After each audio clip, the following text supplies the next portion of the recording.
Ok, ¿me puede decir su nombre? Silvia Hernández. Hernández, ok. Y tiene 10 años estar viviendo Sí, aquí. más o menos 10 años. Sylvia Hernandez has been living with her family on the outskirts of Boardman in eastern Oregon for over 10 years. She's worked at the nearby port of Morrow as an onion powder packer. Cuando vino aquí, ¿qué le dijeron del agua? Que estaba bien, que sí servía para tomar, pero yo nunca, no me sentí segura de tomarla. Yo siempre he comprado el agua para tomar. ¿Y alguna razón? Because of where she lives, she has a private well for water instead of being connected to the public water system. She said when she moved in, she was told her well water was fine to drink straight from the faucet, but she never felt comfortable drinking it that way and bought bottled water to drink instead. And it's a good thing she did. In 2022, the local health department tested her well water for nitrates, a naturally occurring chemical that's also found in fertilizer.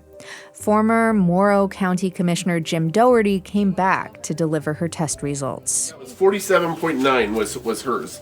Of the 6 samples in the park right here, which is higher than all the rest, and the others did have... Her nitrate levels were nearly 5 times the federal safe drinking water limit. And Hernandez is not the only one who's been caught off guard like this.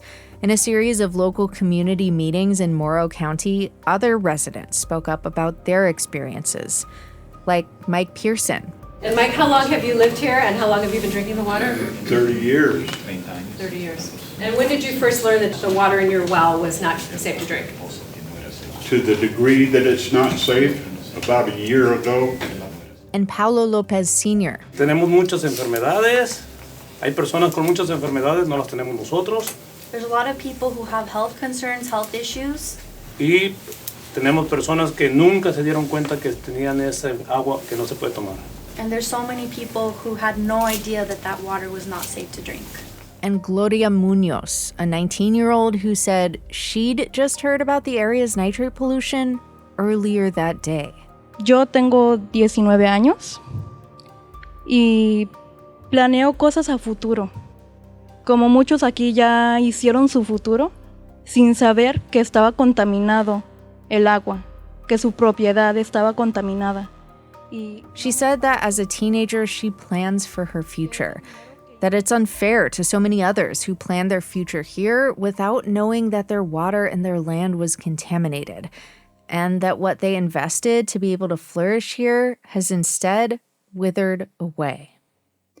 You may have heard about Flint, but this water pollution crisis has been unfolding right here in Oregon. And it's not new. Nitrate pollution of groundwater has been a known problem in the Lower Umatilla Basin for over 3 decades, and the problem's only getting worse. OPB's Monica Samayoa and Antonio Sierra have been covering this issue for years, and they're here to talk it through with us today. I'm Jen Chavez, and this is The Evergreen, a podcast about the place you call home. Let's start with the very most basic thing. What is nitrate, and how does it become a problem like it has in the basin? So nitrate is used as a fertilizer. It's found naturally in soil, and it's beneficial to help plants grow. In Morrow and Umatilla Counties, already rich agricultural places, nitrates are also coming from industrial wastewater. Basically, that's the water food processing plants use to wash their products, or the water that data centers use to keep their systems cool. Okay. Once that water completes its job, it turns into wastewater. Then, if you have a permit, you can collect it and use it to irrigate on nearby farms.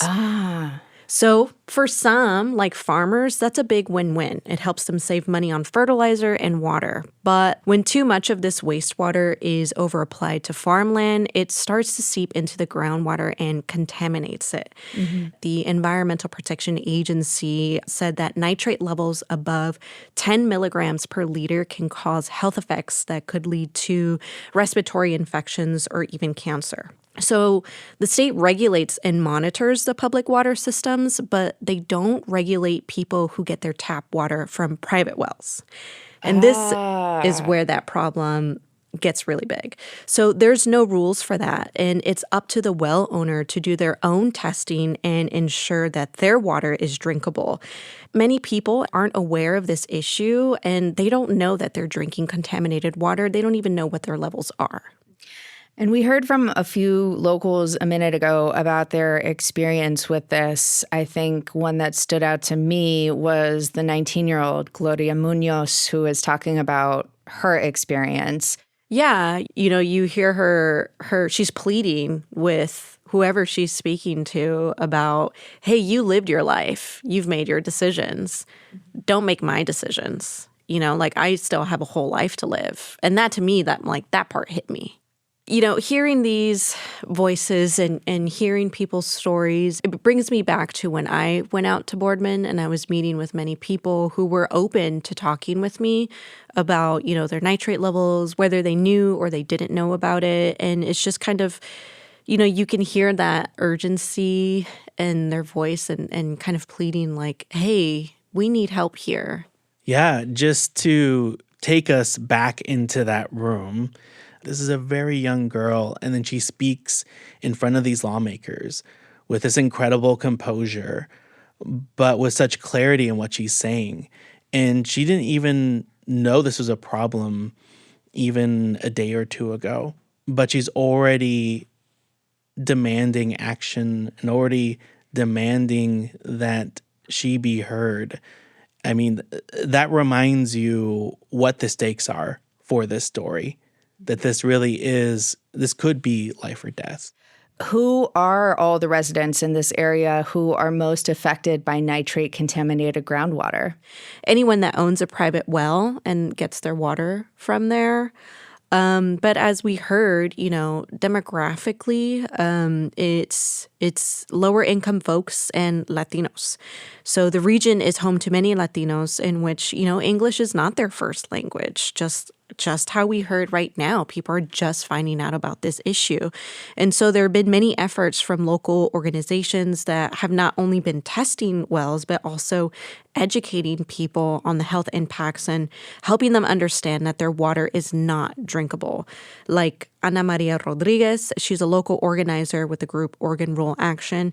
And on a recent tour of the area around her home in Boardman, her colleague Nella Parks pointed this out. The most important thing about where we are right now is on the left-hand side is the county and the right-hand side is the city. So if Ana Maria lived on the right-hand side of the road, she would have safe water, but she lives on the left-hand side of the road, so she has unsafe water. These two counties are bolstered by a multi-million-dollar agriculture industry. That industry is powered by Latin American immigrants, and it's reflected in the area's demographics. And what critics are saying is that the same people that make the basin's economy function are also the most at risk for nitrate pollution because they live in places that rely on private wells. Yeah, and I just want to say really quick, too, that Sylvia Hernandez, who we heard from, that was so interesting to me that she works at Port of Morrow. So I think that's really true. Right. Ana Maria Rodriguez, she is a former farm worker as well.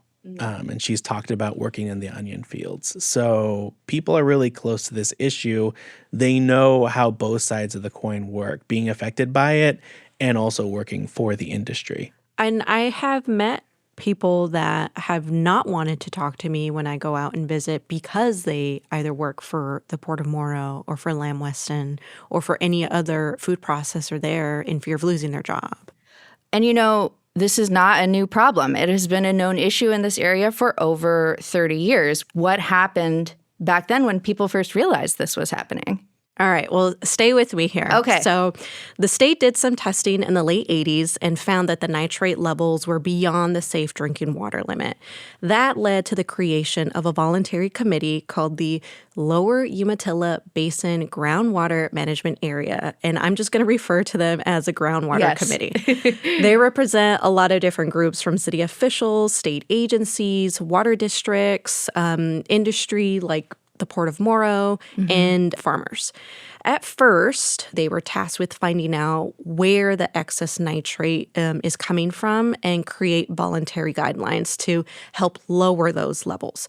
So, they started to monitor hundreds of wells in the region and were able to identify 5 main sources of pollution. And I should say that they got the help from DEQ, the Department of Environmental Quality, to kind of test those wells and get that data. So they found that irrigated agriculture, food processing wastewater, animal operations like dairies and feedlots, sewage from septic tanks, and the U.S. Army Umatilla Chemical Depot bomb washout lagoons were the 5 main sources.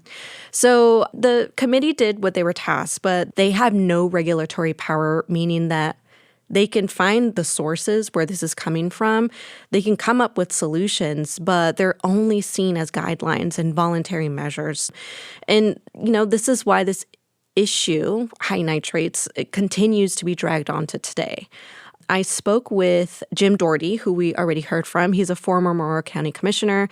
And, he also did a stint with a committee, and this is how he felt being on it. I was on it for a half a dozen years, and we didn't do anything other than try and float it past DEQ and try and talk nice to them and keep them from coming out here so we continue doing what we're doing. I want to say, hearing that from Jim Doherty, I was a bit shocked. I didn't think he would tell me something like that or be that honest to me of, hey, this is what we did back in the day. And, we're years later at this point, many years later. What do we actually know now about where this excess nitrate is coming from? First off, I want to say, what do we know now? Nitrate levels have continued to increase. Steadily increase. What I've really learned is that it depends who you ask about where the excess nitrate is coming from. So DEQ has that chart, right? The 5 sources, but I've talked to other state agencies that question that data. And this is where it gets really confusing to get straight answers as to who the biggest contributor is. So according to DEQ, it's irrigated agriculture. Okay. You've seen those huge sprinkler systems when you're driving south or north Interstate 5 or when you're heading east to Boardman.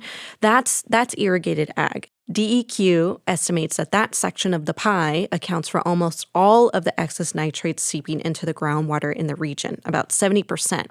But DEQ doesn't regulate irrigated agriculture. That's the Oregon Department of Agriculture. And it's very tricky to understand how they even regulate it. So they have this plan that acts like a guide for local farmers on how to prevent pollution. And they're very specific to say that they do not tell anyone how to farm, but provide recommendations about their plan. And it's all voluntary. So these are like suggestions. Right. Yeah. When I spoke with the Oregon Department of Agriculture, they insisted that voluntary measures are the best way at the moment. Morgan Allen manages their agricultural water quality program. A voluntary element is the primary way that we seek to advance the program. But there's also a regulatory backstop to that. So really it's about a voluntary effort first, and where that is either not achieving what we want, or if there's individuals that we are able to identify with compliance issues, then we would look to a compliance approach after that. They do say that if they receive a formal written complaint of agricultural pollution, they investigate, but the agency recently told me that they have not received any complaints related to irrigated agriculture in the region ever. Ever. 30 years. Yeah. And it's interesting because here you have one agency that's just kind of like, well, it's all voluntary, right? And then we see the Department of Environmental Quality issuing enforcements and violations toward the Port of Morrow. And it's because of DEQ's fine to the Port of Morrow back in early 2022 is that I became aware of this massive issue, and a lot of fingers have been pointed at them for the reason of the excess nitrates. People are like, oh, well, it must be them. But if we look at DEQ's data and that chart, the port falls under food processing and land application, and that slice of the pie only accounts for nearly 5% of the problem.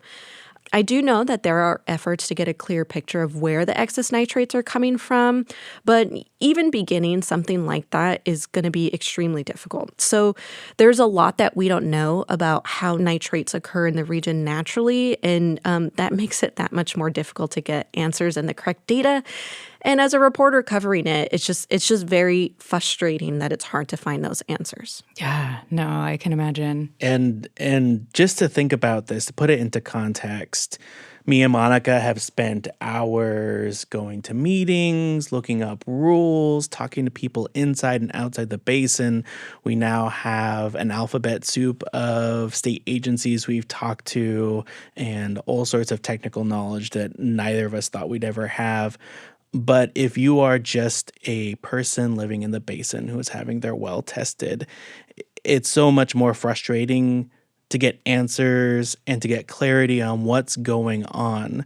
Are people or companies that are contributors actually making efforts to reduce nitrate themselves? So the first time I went to Boardman, I met with a farmer, Jake Madison, who spent nearly all of his time explaining his very scientific process on how he consistently collects soil samples. He wants to make sure that he's using every bit of water and fertilizer already in the soil. Those are two precious resources, natural resources that are extremely valuable, and we can't afford to waste from a sustainability standpoint or from a financial standpoint or from a community health standpoint. But he told me not every farmer is consistently testing their soil to check for nitrate levels. He also shared with me other thoughts on why the state hasn't been able to find a solution. Nobody's come together and said, all right, we're done pointing fingers. Let's start talking about real solutions. And that's what it's going to take. That's why it's been 30 to 50 years of nothing happening. Madison is just one farmer, but other big players in the local agriculture industry are represented by a group called Water for Eastern Oregon. Group members told me they can be a part of finding a long-term solution to nitrate pollution.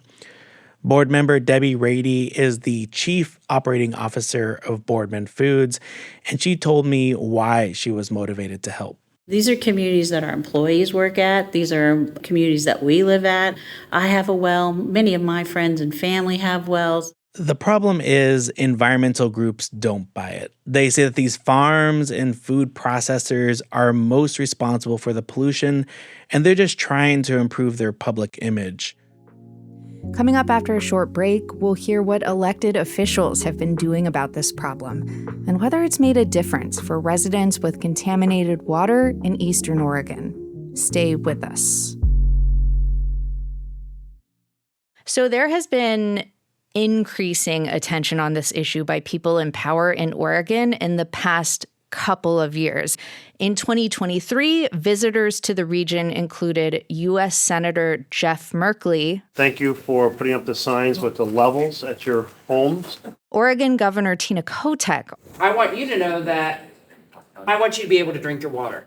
And members of the Oregon Legislature's BIPOC caucus visited as well, like Representative Ricky Ruiz, whose district is in Gresham and Southeast Portland.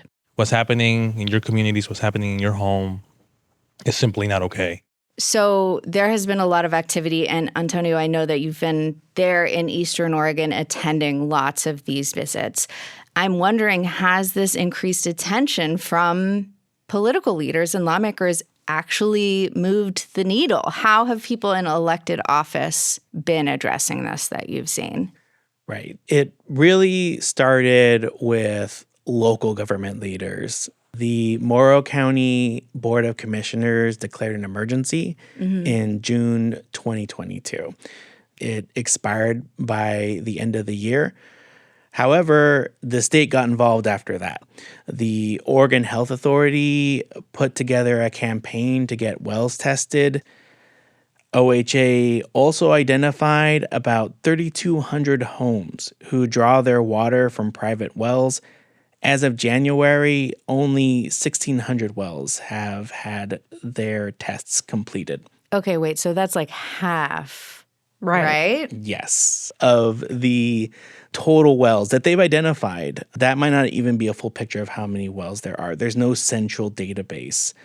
They said that they could only test so many homes because there were no trespassing signs, or people just flat out refused to get their wells tested. The other factor in this is that local government and state government aren't the only ones keeping track of this. The Environmental Protection Agency has the authority to get involved if they want to, and to set regulations and to enforce rules. However, what we've heard from officials is that at this point, they just want to sit and observe and wait to see what the state does. And they're giving them a pretty long leash to do that. But I don't want to act like no one is doing anything to solve this. When local leaders complained that there were no Spanish speakers on the groundwater committee, the governor's office stepped in and made sure that a Latino was seated on the committee to fill a vacancy. I also want to say that there are some parts of the federal government that are taking action on this. Local government officials say that Merkley's office played a really important role in securing a grant to start plans to connect well owners to public drinking water systems. But I think people are still really frustrated even after all of the actions that have been taken. And they still feel like the government hasn't done enough to help them clean the nitrates from the groundwater. There was one young resident, Paulo Lopez Jr., who came to speak at one of the community meetings that was held by Governor Kotek. He told the governor through tears how worried he was for their family's health after realizing that the water wasn't safe to drink.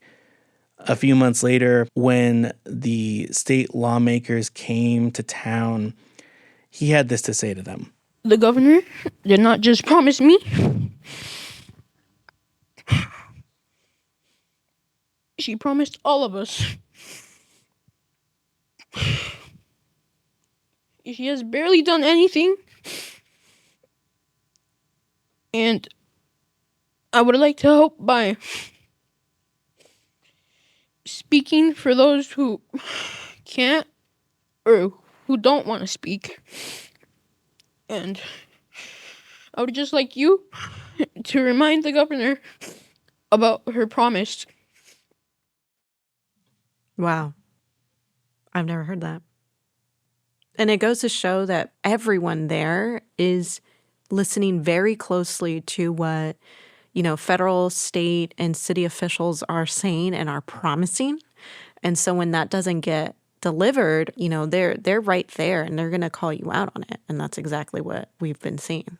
Right. And he's not speaking metaphorically. When people say that they feel that the state hasn't held up its part of the bargain, they are referencing things like the fact that Kotek talked about hiring a state epidemiologist to study the connection between nitrates and some of the health outcomes that people are seeing on the ground.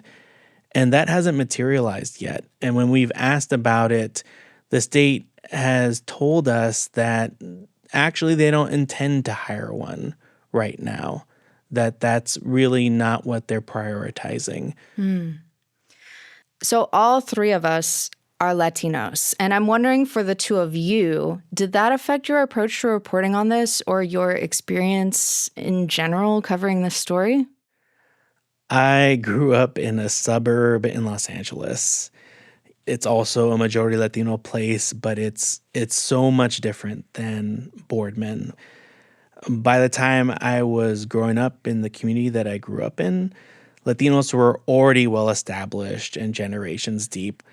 When I look at Eastern Oregon, I get the sense that the Latino roots are a lot shallower, but they are growing.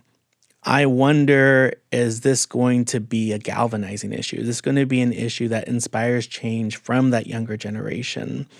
Is this going to be a thing that defines the community going forward? For myself, being Latina and being fluent in Spanish helped me connect with a lot more people, and it helped me understand the issue more deeply. I think because there's such a language barrier that, many people feel like they aren't being heard or they're not understanding what's happening. And there's this desperate need of trying to get that information to know what is happening. And so when I have spoken with people and approached them and speak in their language, I see the relief in their faces and their eyes that they're like, oh my gosh, I'm talking to someone that can finally understand me. And they kind of let all of their feelings out. They let me know about the issues that they're seeing and can express themselves way better. And so I feel like that sense of urgency that I get from talking to so many people and hearing their personal stories, them inviting me into their homes to kind of be like, well, this is what my water filter looks like, or these are the amounts of water bottles that I have to buy, or here's my back house where my filter is. What do you mean there's a water problem? Or, I hear stories of people like, oh, I don't cook with this water, but I shower with it. Is that going to impact me? So it's just like hearing those concerns and those questions motivates me to continue to cover this. So what do residents whose drinking water is contaminated still need today? In the short term, people still need tests, filters, and clean water. We're still hearing about people that are just finding out that their tap water is unsafe to drink, which is, again, kind of a mind-boggling thing given how long we've been covering this issue. I've heard complaints that the state's drinking water deliveries aren't always on time, or that they're not providing enough water for what the household needs. The medium-term solutions involve connecting people to public water systems or digging deeper wells if they live too far out to be connected. But the plans that are in the works aren't expected to be delivered for another couple of years. The long-term issue is simple in its explanation, and that's just reducing the nitrate levels in the groundwater. Even if nitrate pollution stops tomorrow, it would still take many years for those levels to go down. So even if every single thing changed right now, this would still be a problem for years. Right. Even if every farm went offline and every food processor closed its doors, it's going to take some time for the nitrates to filter out of the system. Mm-hmm. Yeah, I think also that people want more information about nitrates and how it impacts their health that's easily digestible. And just as Antonio said, people need to understand that this is not an issue that can be solved tomorrow. Ultimately, people need to see the state agencies come together, create and enforce more regulations for known polluters, and solve the issues together. Monica and Antonio, thank you both so much for keeping us and the public informed on this issue. Thanks, Jen. Thank you. Monica Samayoa is OPB's climate and environment reporter, and Antonio Sierra is OPB's rural communities reporter. You can read much more of their ongoing coverage of nitrate pollution in Eastern Oregon at opb.org. Thank you for listening to The Evergreen, a podcast from OPB. If you're here listening right now, you are a part of our brand new podcast family. Help us grow by leaving a review on your favorite podcast app. Follow us there, and hey, tell your friends. This episode was produced by yours truly. Our technical director is Stephen Cray. He also engineered this episode. The OPB podcast team also includes Julie Sabatier, Mia Estrada, and Sage Van Wing. And Monica Samayoa and Antonio Sierra did the interviews you heard. The music in this episode is from Audio Network. If you have questions for us, please hit us up. You can send us an email at theevergreen@opb.org. I'm Jen Chavez. Catch you later.